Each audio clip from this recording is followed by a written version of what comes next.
शुएब साहब, कोई कानूनी हिच है अगर इमरान खान साहब ऐलान कर देते हैं 23 दिसंबर को जी कि महमूद खान साहब और परवेज़ लाई साहब जो हैं उन्होंने ये मुझे समरियाँ दी थी और इन समरियों के तहत असम्बली तोड़ने का हम ऐलान करते हैं, तो उसके बाद क्या गवर्नर जो है वो ये पूछेगा कि ये समरी जो है ये मुझे चीफ मिनिस्टर के दफ्तर से क्यों नहीं आई, ये इमरान खान साहब ने इसको अनाउंस क्यों किया?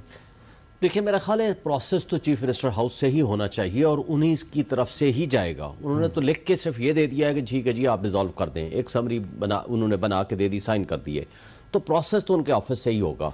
लेकिन वो इसको एडमिट करते हैं कि उनकी हैंड रिटन जो है वो एक समरी है for the purposes of dissolution of the, क्योंकि अगर वो डिनाई करें दोनों चीफ मिनिस्टर्स के जी नहीं हमने नहीं ये साइन किए, या हम इसको डिनाई करते हैं या हम विथड्रॉ करते हैं, जब तक वो डिनाई नहीं करते तो फिर तो वो असम्बली डिसॉल्व हो जाएगी।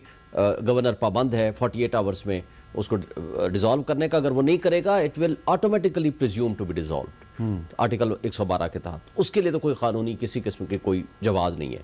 हाँ, vote of no confidence, vote of confidence का भी वो इसलिए नहीं कह सकते कि अनटिल एंड अनलेस कि ऐसी कोई सिचुएशन ना हो कि वो मेजॉरिटी खो चुके हैं, ऐसी तो कोई सिचुएशन है नहीं है। अब वोट ऑफ नो कॉन्फिडेंस एक तरीका कार इनके पास है कि वो मोशन मूव कर देते हैं वक्त से पहले, वो नो कॉन्फिडेंस मोशन आ जाती है, अगर फर्ज करो 23 को इनकी डेट है या 21 या 22 को वो कर देते हैं और वो आ जाती है और वो प्रोसेस में हो जाती है, तो इन दैट इवेंचुअलिटी ये काम रुक जाएगा अनटिल एंड अनलेस कि वो नो कॉन्फिडेंस मोशन के ऊपर वोटिंग हो और वो किसी नतीजे पे पहुंचे। अगर तो वो पास हो जाएगी तो नेचुरली ये वैसे ही इनका टाइम ख़त्म हो जाएगा, नया चीफ मिनिस्टर आएगा। अगर वो खारिज हो जाएगी तो ऑटोमेटिकली फिर वो डिसॉल्व हो जाएगी अपना वो टाइम पूरा करके। तो इसलिए मेरा नहीं ख्याल कि एट दिस स्टेज कोई भी इनके पास एज सच कानूनी रास्ता मौजूद है जिसको वो कामयाब कर सकते हैं, सिवाय शॉर्ट टर्म प्लानिंग के। वो 2 दिन भी हो सकती है, 4 दिन भी हो सकती है, 8 दिन भी हो सकती है। अच्छा जी, इताअत तारड़ साहब, शुएब शाहीन साहब कह रहे हैं कि आपके पास सिवाय तहरीक अदम एतमाद के और कोई रास्ता नहीं है, तो आप इसका क्या जवाब देंगे? देखिए, बात यह है कि रीजंस तो मौजूद हैं कि एतमाद जो है वो वजीर आला इस वक्त खो चुके।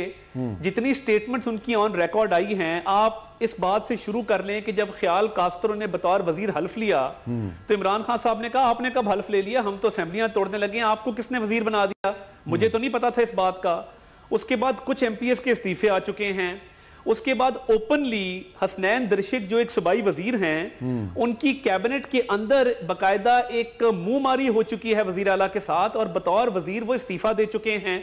एक कैबिनेट मेंबर ने जो है वो जो है अदम एतमाद कर दिया है वजीर आला के ऊपर। उसके बाद आप आगे चलें तो परवेज लाई साहब की कल की स्टेटमेंट्स और आज इमरान खान साहब की स्टेटमेंट परवेज लाई साहब के खिलाफ ये साबित करती हैं कि मौजूदा वजीर आला को एतमाद हासिल नहीं है ऐवान का। और ये देखिए, ये क्रेडिबल स्टेप्स हैं सारे जो मैं आपको बता रहा हूं। जिस पार्टी की स्ट्रेंथ इस वक्त 188 है और वजीर आला बनाने के लिए 186 वोट दरकार होते हैं, तो ये कैसे मुमकिन है कि उनके पास इस वक्त स्ट्रेंथ हो मेंटेन करने की? तो इसका मतलब ये है कि हमारे हिसाब से तो वो इसका मतलब है कि आप तहरीक अदम एतमाद ला रहे हैं। देखिए, तहरीक अदम एतमाद भी आ सकती है, एतमाद के वोट का भी कहा जा सकता है, और सुप्रीम कोर्ट में भी हमारे केसेस पेंडिंग हैं पिछली हुकूमत की बहाली के। तो तमाम ऑप्शंस खुले हैं। ठीक है, तमाम ऑप्शंस में से किसी एक को या सबको भी एक्सरसाइज किया जा सकता है।